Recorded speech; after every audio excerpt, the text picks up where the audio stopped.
Welcome to Freedom with Adam Riojas. I have an incredible, probably one of the best politicians that I know. He knows Jesus. The guy is amazing. He's made mistakes like all of us, but we evolve in our faith and we continue to grow. And without further ado, we have Mayor John Franklin from Vista, California, an amazing man of God running for office soon. And I'll let him tell you, but here we go. Mayor John Franklin, thank you so much for being on the show. And if you don't mind giving our audience a little bit of background and a little bit about who you are. Pastor Adam, thank you so much for having me. It's an honor always to be with you. We're virtual this morning, but I love to be with you in person because your energy is infectious and your love for God and Jesus is infectious too. I am the mayor of Vista. I'm originally from Kansas. I worked as in my college career. I interned in state government in the state of Missouri, and I was just felt called after September 11th. It was a major time. I was in college, and just had this clarity that my life needed to serve my fellow man. And so I began to look for opportunities to do that. I worked on Capitol Hill for Congressman Darrell Issa as a policy assistant for about 7 years. And then my intuition told me that Washington, D.C. was a place I did not want to live. It was a great place to work for a while, and it was exciting. But I wanted to find a home in a place kind of like the one I grew up in Kansas. For me, when I got to Vista, the first time I drove down Shadow Ridge Drive, I said, this is the place that I want to build a family, a home, and a business. And so I still after 22 years, I still continue to do some work with Congressman Darrell Issa, but not as a federal employee. I met my wife in 2011. I started my business in earnest that year, and we built a company. We've got 5 employees. We do marketing for businesses. We're a printer. We do radio and television advertisements, all kinds of things to help people sell their businesses and communicate with the public. And through that, I helped a lot of people run for different office here locally, mayor, council people. And eventually I decided to serve the community by becoming a member of the water board here, the Vista Irrigation District Board of Directors. Was elected to that in South Vista. And then I decided to run for city council. I saw things like the depolicing of our city by not investing in sufficient police. As our population grew, we weren't hiring enough new deputy sheriffs, which the council is in charge of, to police that growing population. So I said, this is something that we need to fix. We need to put emphasis on and support law enforcement. I want to live in everything everybody does in a safe community. So I put a lot of emphasis on a safer city and a cleaner city. And then I saw something I'd never seen before in Vista. I've been working and living in Vista since 2003. Wow. I began to see people, maybe 07, 08, I began to see people homeless in larger and larger numbers. And of course, today it's in ever greater numbers than we've ever seen before. But there were not people panhandling on every street intersection. There weren't people living in homeless encampments 10 years ago. I not in the parts of Vista that I frequented. I never saw it. In fact, I didn't see it in Oceanside or Escondido. I know they were there. The historical numbers demonstrate that they were there, but really we didn't see street homelessness the way we do now. That's right. And after my first term on the council, my business was growing and I had accomplished some things. What really pulled me back in and really made me convicted that I had to stay involved in this fight to make our community a better place was seeing people without a home and seeing that our approach to solving the problem was actually beginning to make the problem worse. And I've dived into this homelessness situation, I think more than any other elected leader in our area, to try to understand it. And that started with getting down on the street, meeting the people who were homeless in my city and knowing them as human beings, knowing their name, sharing a meal with them, and asking them what had happened in their life that they came to live on the streets of our city. And as I would help them one by one get into shelter and then go visit them in the shelter and follow up with them and share cell phone number and and talk to them and find out when things worked for them in the shelter, when they didn't work for them in the shelter, what went right, what went wrong. And I've tried to follow our work through every step in the process so that we could really change people's lives and actually solve the problem. I believe that, God's given me some insight here through hard work and a willingness to be curious that I can actually help solve this problem. And I've developed some excellent insights, and I know why we're not solving the problem. The reason we're not solving the problem is because we're not still willing to address addiction and mental illness, which are the root causes of street homelessness. And we have put so much emphasis on offering things to people, which as Christians certainly is something that we all want to do. We see somebody in need, and the first thing we do is we think, can I buy this person a meal? I mean, I don't think there is one of our neighbors that doesn't see somebody who's suffering and doesn't think, man, I'd like to do something to help that person. Every single one of us wants to help people, but after we've given people all the things that are good to have, clothing, shelter, food, if they're still not able to use those things to help fix their situation, and we've given them access to mental health care, physical health care, dental care, everything you can imagine, and they're still not able to help themselves, then we've got to go further, like the Good Samaritan did, because the man that the Good Samaritan picked up out of the ditch, he was unconscious. He didn't consent to being helped. But the Good Samaritan brought him back to his home anyway, and he healed him and made him well. And that's what we have to do for people who are suffering from heroin, meth, and fentanyl addiction on the streets of our cities. We have to pick them up. The legislature did one of the, like a stop clock is right twice a day. Every once in a while, Sacramento still gets it right. It only took them about maybe 50 years too long to include narcotic addiction alongside when Governor Ronald Reagan signed the Lanterman-Petraeus Short Conservatorship Act. He was governor in 1967, and we passed a law in California that said if you cannot feed, clothe, or shelter yourself, or if you're a serial alcohol inebriate, that you could be subject to a mental health hold and ultimately conservatorship.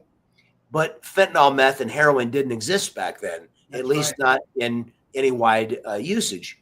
Exactly. So it took until 2023 for the legislature to finally agree to include narcotic addiction and to basically change it from alcoholism to substance abuse disorder. So now people can be held on any substance abuse disorder, and that's a game changer. But now we have to take the $24 billion that we spent as a state over the last 5 years, which mathematically divides out to $120,000 for every person that California says is living on the streets. Wow. So understand, we do not have a money problem. I'm not another politician saying I could solve the problem if just I had some more of your money. We don't need any more of the people's money to solve this problem. What we need now is true courage and true heart to serve people by saying, look, we're going to offer you a safe place to live. We're going to help you with job training and nutrition services and anything that we could think to help you with. We're going to do it for you because we're already spending the money. And by the way, it's cheaper for us as society and government to serve these people's needs than it is to deal with the impact on our community, on our emergency rooms, and all the other services.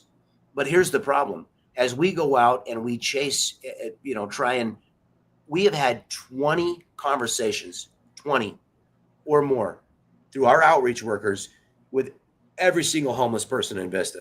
Wow. The staffing required to go out and attempt to build relationships, build rapport and trust is incredible. And still, many of the people that we've been meeting with for years, we have the first by name list in the county. What is a by name list? I asked the outreach workers that I hired, that I proposed, because we didn't have them before I became a council member. I said, I want you to go like I have, and I want you to sit with every homeless person in our city. And I want you to know their name. I want you to know the story of how they became homeless. And I want us to have, and so we do it now. We have a list of 292 individuals that we have met with in the last 90 days alone. Wow. Our outreach workers. We know every one of their names. We know every one of their stories. We know every time that as a city we've served that individual. We have, if you're going to solve a problem, understand the problem.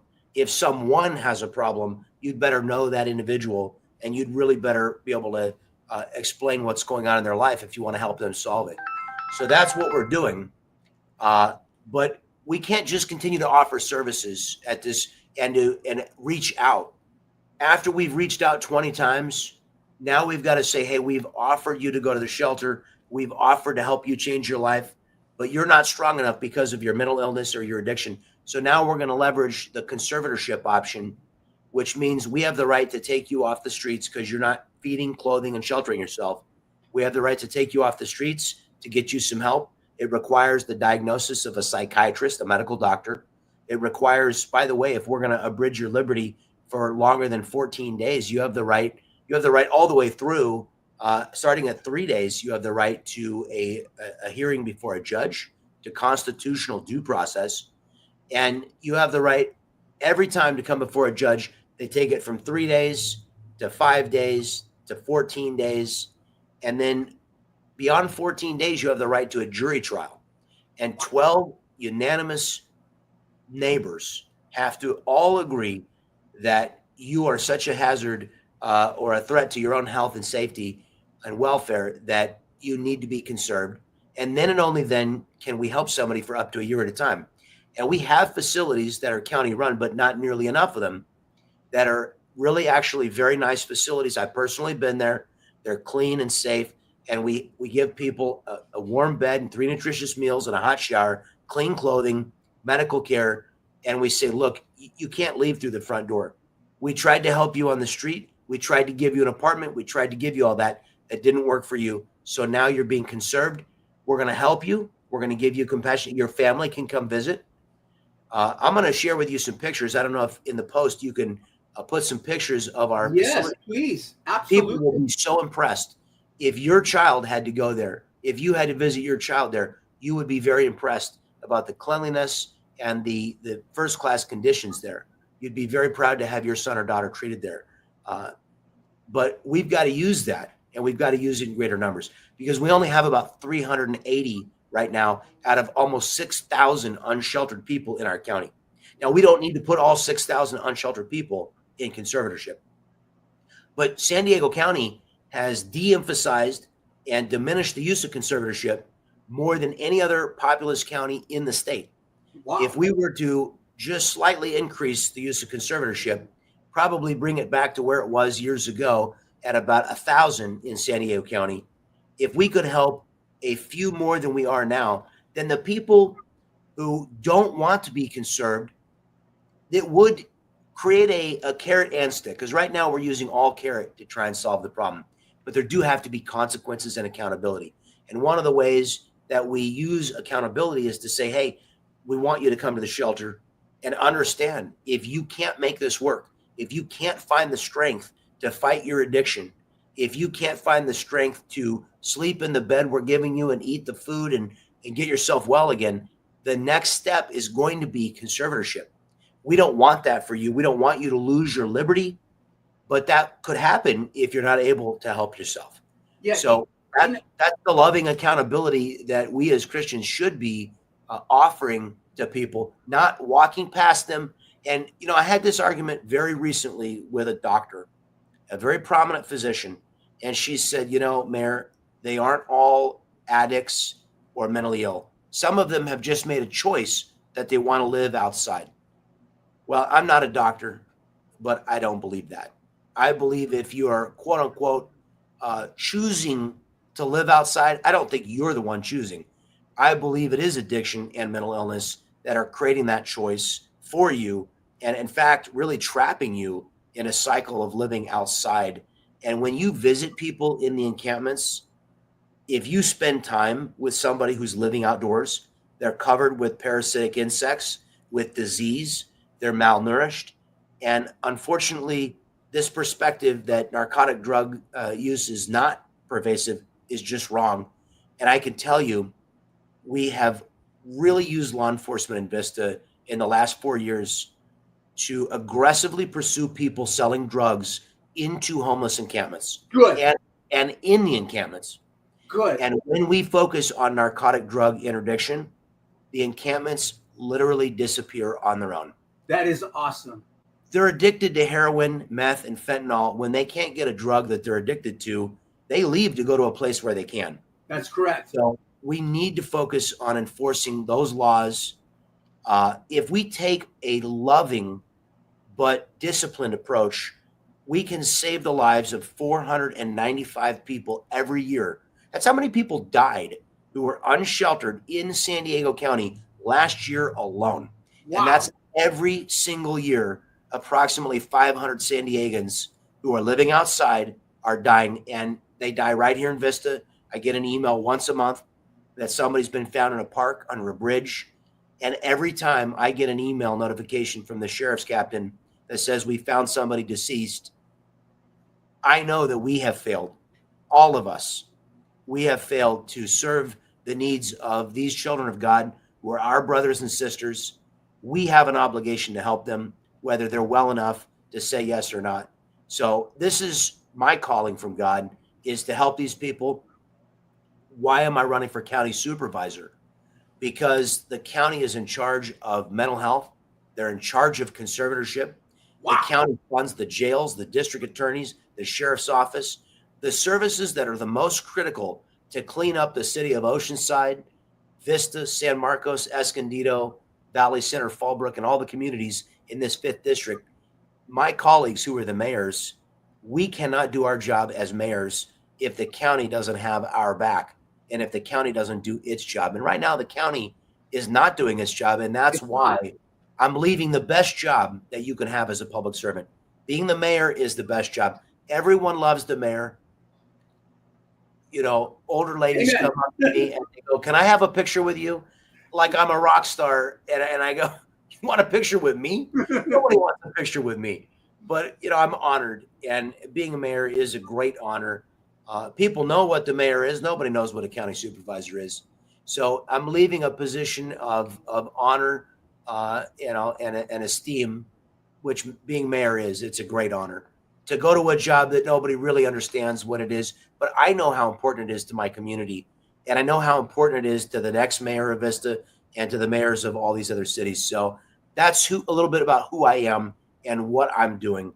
And I know that's a long filibuster. No, I love it. So I just, you know, I love everything you covered. I just have some questions. So Vista is gotten better since you've been mayor, for sure. Absolutely. Homelessness used to be rampant, and now you see less encampments, less people in parks. So without a doubt, you've done a great job. And I believe your next job as county supervisor, not only are you going to help Vista, but Oceanside, Encinitas, Carlsbad, Escondido, San Marcos, you're going to have a greater influence to instill some of these programs, because you did say something really fascinating when you said you know all these guys by name. And, you know, by helping the homeless, you're helping the common person who owns a home, who works hard, who wants to be able to go to a park, take their kids, who wants to be able to drive somewheres and not have the problem with someone on a street corner or a group of people setting up tents, because it happens. Well, they'll set it up overnight. Here you come next, and there's people there. And you're right. It is one of our biggest issues right now. I know with Washington, D.C., you've seen what they're doing. It didn't take much. It just took some people that were willing to get the job done. And I think the position you're going into is fabulous, from mayor to county supervisor. And I know we're Christian. I know you're a Christian. I know you're a man of God. But in doing that, you're going to help the unbeliever or the person that could care less about God and is more into politics. That's fine. You're a politician, but you have some moral values that goes on beyond just a Christian person. You're taking care of everybody. And, you know, and that leads me to my next question. I know that there's been the mayor from San Marcos who's been kind of trash talking you a little bit. Yeah. And sometimes we make mistakes, and some people will look at our votes or whatever we do as hateful and despiteful, and you're a bigot. But I want you to explain that to our audience, because Sure. what I know about you, Mayor John Franklin, you're just not helping Christians. That's fine. You know that those are good values, and they're great values, because it keeps the society up. But you also help the common person. You're helping the homeless get off the street. You're helping the people to be able to enjoy their parks. Vista has definitely become one of the best cities in North County, without a doubt, hands down. And that's because of your leadership. But tell me about some of, one of the issues that I want to bring up is the flag. Here in Oceanside, we were finally able not to get it to go up because of, one of our council members, Councilman Jimmy Figueroa, who did a great job, and I know he's under attack, but he's standing for his values and he's doing a great job. But tell me a little bit about these attacks, because I know you love people, and I don't think there's a bigot inside of you, but just to clear it up for our audience. No, I appreciate the opportunity. First, there's two quick things that you touched on. Number one, homelessness is down 15% just last year in Vista. And we have major progress to report here. And you're right. None of us should be embarrassed to say that we want our wives to be able to pump gas and go to the grocery store without fear of being accosted by somebody. Absolutely. And our children should be able to go and play in the parks without seeing people passed out in a drug coma. And unfortunately, absolutely, I have seen that in our parks, and it is totally unacceptable. And that is one of the things that I laid out with our city management and our sheriff's department immediately. I said, this is intolerable to me. Nobody can be asleep in our parks. In fact, we have a law in the books for many years in Vista that says you can't sleep in the parks. Wow. And I couldn't get that enforced the way I wanted to. And I couldn't get anybody to pay attention, the district attorney's office, the sheriff's department, the city attorney. And I said, you know what? Just go ahead and bring this back. And I laid it before the council as mayor.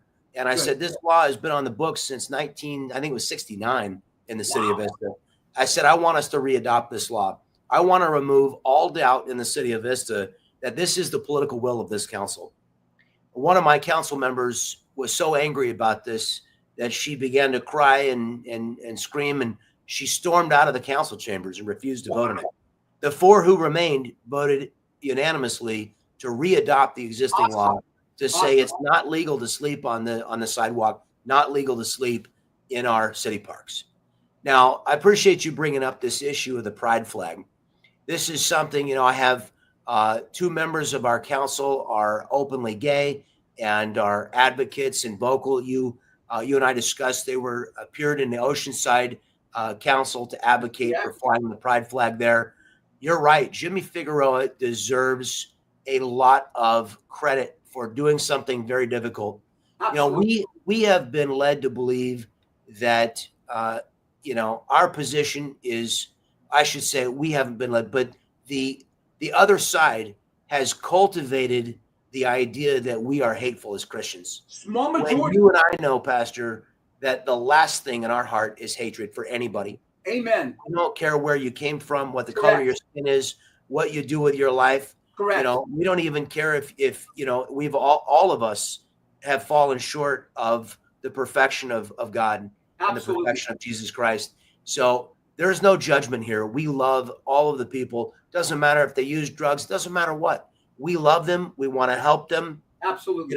So I had a situation years ago when the pride flag was brought before the city of Vista by our two gay members of the council. And I had a mayor at the time, the previous mayor, Republican, whose daughter is a lesbian. And she spoke when this issue came. And she said, my daughter is a lesbian, and I'm going to vote for this too. And Councilmember Joe Green, also a Republican, said, I'm going to vote for it. He said his daughter also is a lesbian. Wow. And it got to me, and I had a very difficult decision to make. And this was shortly after the Supreme Court had decided that gay marriage would be the law of the land. And I had to decide, as a believer in Christ, these other messages and these other influences definitely not consistent with where my values are. But I had to make a very deeply difficult decision. Do I want to be judged and seen as somebody who is hateful, and of course, I'm not a hateful person. I'm not bigoted. And so that was a difficult one for me. I voted with the 5 that year, and we flew the gay flag. My pastor came to me, Pastor Rob Salvato at Calvary in Vista, a great man. And he came behind me and he said, I had just been elected mayor, and he said, I want to talk to you. He said, I want to talk to you about why, as Christians, we need to stand up for what we believe, and why the gay pride flag doesn't stand with our values. And, and the community of believers came behind me. And you know what, Pastor Adam, I needed that strengthening. I needed that courage to do what was consistent with my values. That's right. And the next year and the year after, the last 2 years that they brought that before the city of Vista, happened to be right after Memorial Day. And in fact, this last Memorial Day, I was the only member of the council who bothered to show up with our VFW to honor those who had given the ultimate sacrifice, died to defend our American flag and our freedom. Wow. And the freedom to, make whatever choices and live whatever lifestyle. And when it came this last year and the year before, I said, and this is what I'm always going to say in the future, is 1 million Americans died that the flag, Pastor, that's behind you right now, would represent every single American. It would be the one thing that would unite and bring us all together. Absolutely. When I watch the Super Bowl and they play the national anthem, you notice they only show the football players from the neck up, because so many of them are not putting their hand over their heart. That's right. I don't care what divides us politically. The one thing that should unite us all is that we are all Americans. And that flag behind you is the only one with enough stripes for every single American. And it represents every one of us, no matter where we come from, what we believe, what we do with our lives. That's right. And that is what I said. And I do not believe that we should fly any other flags above our city hall or other government buildings, particularly not those who, as I noticed with this pride flag, every year they're adding another stripe, and now they've started to add some shapes. I know. And I'm going to be honest with you. I have to look it up and remind myself, what do all these different colors and all these different shapes mean? The one thing that I do notice is it seems to be more and more exclusive and not inclusive in terms of who is not represented in this. And that's what really sharpened my thinking on this, to say, we're never going to be able to add a shape and a stripe for every American of every origin and belief and persuasion. There's no way. But that flag behind you, that does represent everyone. And if we can't come, we talk a lot about the division that's separated. 80% of Americans agree on these issues. We are not a divided nation. They tell us on television, divided nation. We are not. Amen. And I believe that probably 95% of Americans, probably 99% of Americans, they see that flag and they say, I'm an American. I'm proud to be an American. I'm proud to be represented by that flag.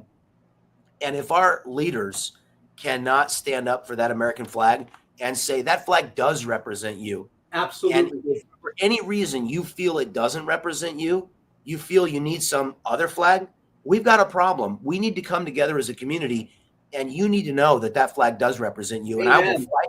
And Absolutely. in fact, I know you and I, Pastor, we're a little past the fighting age, but still we would lay down our lives. Absolutely. That flag would represent every single American. Absolutely. I would die for that if I was asked to do it. And so I those are the values. The candidate that you're referring to, who is going around explaining my past on this, she's not lying. I did vote for it 3 years ago. And the last 2 years I voted against it, with the explanation that I just gave you about why I'm against it. What an awesome. But, so there's no lying, but there is some hypocrisy, because as mayor of San Marcos, she voted for Gay Pride Month in San Marcos and presented gay pride proclamations. And she's had to make some of the same difficult decisions, and she's made some of the same mistake of, maybe lack of courage that I had 3 years ago. So I don't accuse, when there is no dishonesty, I don't accuse somebody of being dishonest, but I do wonder if there isn't a little bit of hypocrisy.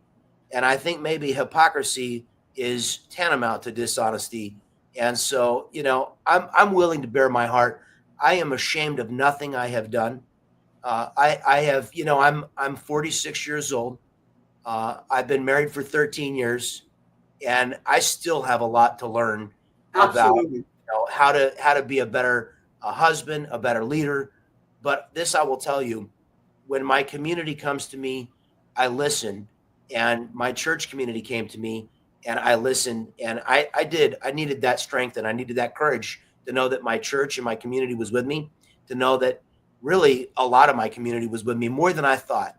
And I needed that strength. But I hope I answer that question, because I'm nothing if not an open book. And I really value the opportunity to explain to people where my heart is and where my mind is.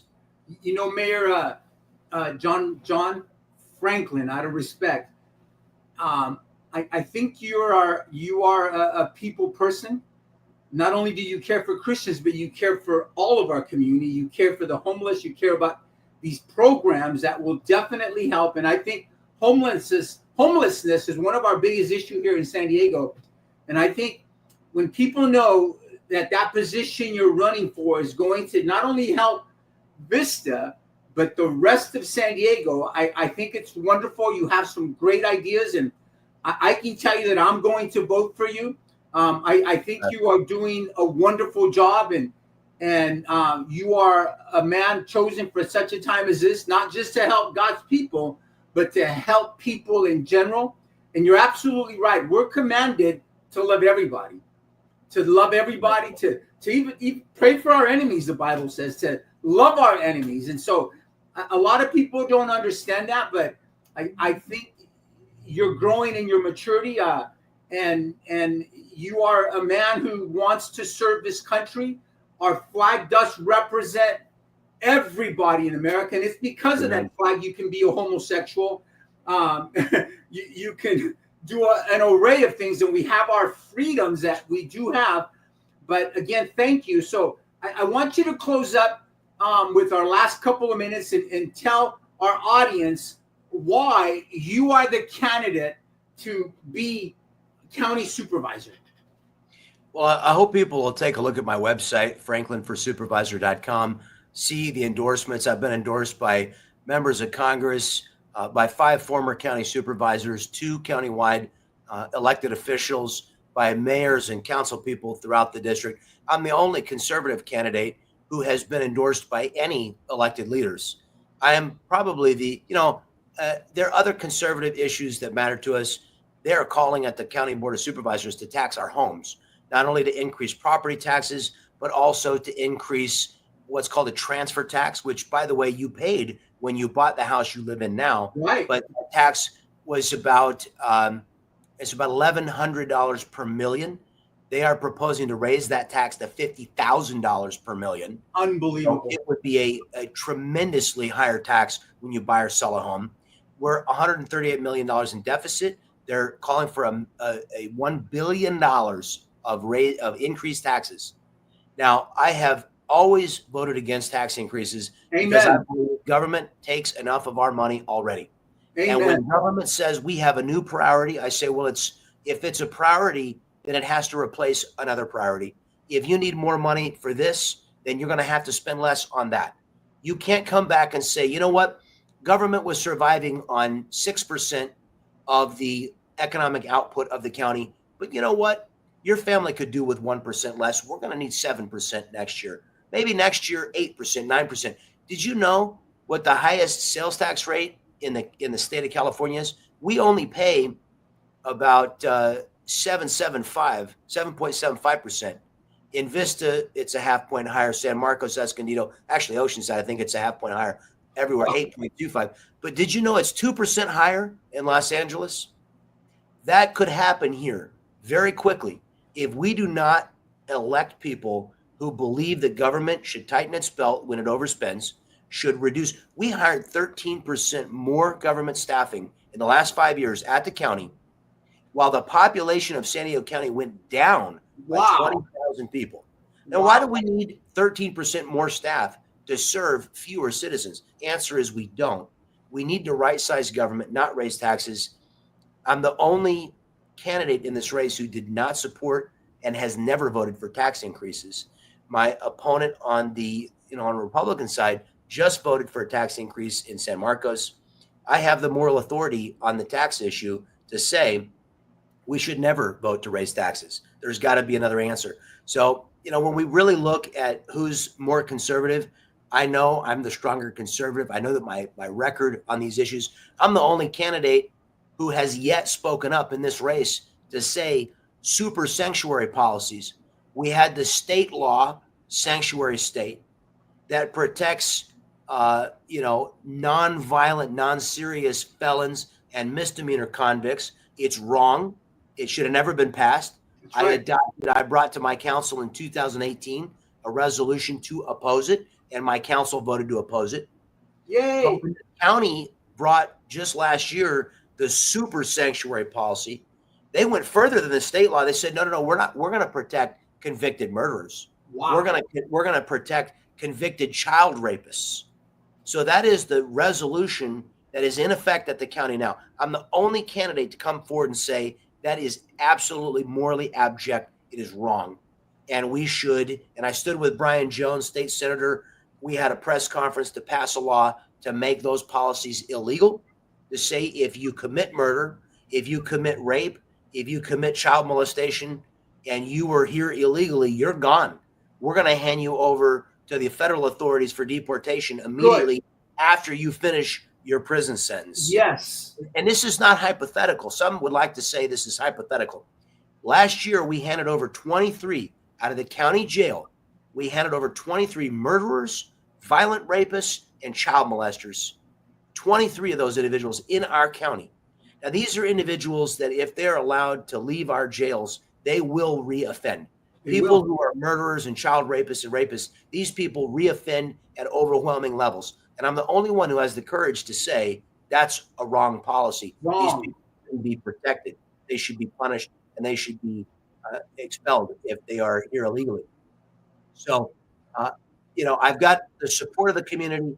I've been very successful in raising funds, which is, of course, important to be able to reach voters, to talk about these issues. I believe that my conservative record will stand up and stand taller than any other candidate in this race. We have a Democrat who I call him Comrade Kyle. He proposed to nationalize. That means for the federal government to take ownership of every bank in America, so that your personal checking account would become in the custody of the federal government. Wow. Wouldn't you like to ask, the federal government if you could have a loan to buy a car, to start a business? I don't want the federal government to have that kind of control over my life. I think we should have independent banks. And that's just one of the extreme policies that Kyle Frolander has brought that we have to fight against. And when you look at the things that are coming out of this county board of supervisors that has so much control over our lives in San Diego, most people don't know what the county does. They don't know who the county board of supervisors is. They're voting for reparations for slavery. They want us to take our tax dollars in San Diego County and pay them out. Now, my family came here. They were indentured servants. They came across from England as indentured people. They worked off in slavery their travel to the New World. My family had nothing for generations. I know where my family is buried in Illinois, where 5 generations of my family lived. They were sharecroppers. They didn't own their own land. They were poor working farmers. And my father became an accountant and was the first in his family to go to college. And I've had the honor to do something that is serving other people, building a business. And that's the reason I've seen in my own family what class mobility is, what the promise and hope. And let me just say something, because on the left, they want to demonize us as we hate immigrants. We don't hate immigrants. No. I believe that the immigrants to our country, in fact, I think our newest immigrants, I think they will save this country, because they believe in their heart with all the fiber of their being that this country represents a true promise. The American dream is alive and well. When I see people who come here legally and they come with nothing, and I have known so many people who came here with absolutely nothing, and in the space of a single generation, they own a business, they own a home, their children are going to university, and they are living that American dream. When I see that, and I see the patriotic, the patriotism in their heart, I know there is a strong future for conservative, patriotic Americans in this country. And I know that that generation of immigrants is going to save us because they brought strong moral values with them, and they brought a belief in this country that, unfortunately, I've started to see some of my contemporaries whose families have been here for generations. Some of them have lost hope in the American dream. I have not. I believe we need to build more houses so that young families can afford a home. But I don't want to build so many high-rise towers that we become Los Angeles. I don't prefer Ocean, Escondido. I don't want to see any more high-rise buildings. That's correct. I know there's going to be a few more come, but our leaders at the County Board of Supervisors have placed a moratorium. We have built less than 100 new single-family homes, which is the kind of home I grew up in and the kind of home I think young families with children aspire to own. We've built less than 100 of those outside of the incorporated cities. That's where the county governs the land use. Now, why does that matter if I live in Oceanside? Well, it matters a lot, because if we don't allow the creation of new communities in the unincorporated areas, then we will have no choice but to build high-rise, high-density, government-subsidized towers. And those are not places for children to grow up. No. Those are not places. And by the way, was it cheaper to buy housing in Manhattan and San Francisco and Boston and Washington, D.C. in one of those high-rise towers? Did it make housing more affordable to build high-rise, high-density? Never. It always gets more expensive. But if we build new communities, if we go to Alpine, we go to, Descanso, and we build new communities so we don't have to drive all the way to Temecula, there's no reason we couldn't be building master plan communities out there. Absolutely. Brand new schools that our children could afford to buy a first-class home, live in a first-class community. We create new economic opportunities and grow our county. There's no reason we can't do it the right way. Instead, we're shrinking because our kids cannot afford, this next generation cannot afford to buy a home. And that is deeply personal to me, because my wife and I have been homeowners for about 15 years, and it's changed the course of our financial life to be able to own a home. I want to see every young person succeed in their personal financial life. I want to see every young family have a home. And when they get to the age where they're 65, I want to see them have that home paid off and only have to pay insurance and tax and be able to afford a quality retirement. You will never have a quality retirement. I love it. Only by owning your home do you have the guarantee that one day you'll be able to live affordably without that housing payment. I love That's it. what we should want for every young person. It's what we should want for every senior. We have to stand up for Prop 13. We have to prevent property taxes from going up. That's my 2-year-old nephew who just got here to the office. He is one of the reasons that I do what I do. You want to meet him? Yeah, absolutely. Hang on a second.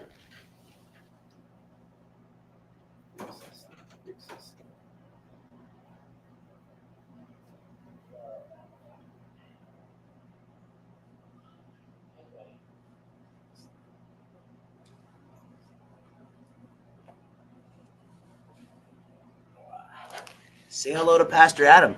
This is Hayden. This is my nephew. Baby, how are you? I know we have child labor laws, but we bring him to the office and we put him to work. Now he puts us to work. That's awesome. Day in the next office, and his mother is my wife's sister, and my wife and my wife's sister, they both work here at our family business. And it's my love for my family that motivates me to fight for our community. So this is why I'm doing what I'm doing for him for the future. I love it. Mayor John Franklin, you have my vote. You are an amazing man. I love it. Thank you so much for being on Freedom with Adam Riojas. God bless you. Again, I'm voting for you, and I'm telling all my friends to vote for you as well. Thank you so much for being on the show. God bless Appreciate you. you. Bye-bye. All right. God bless you.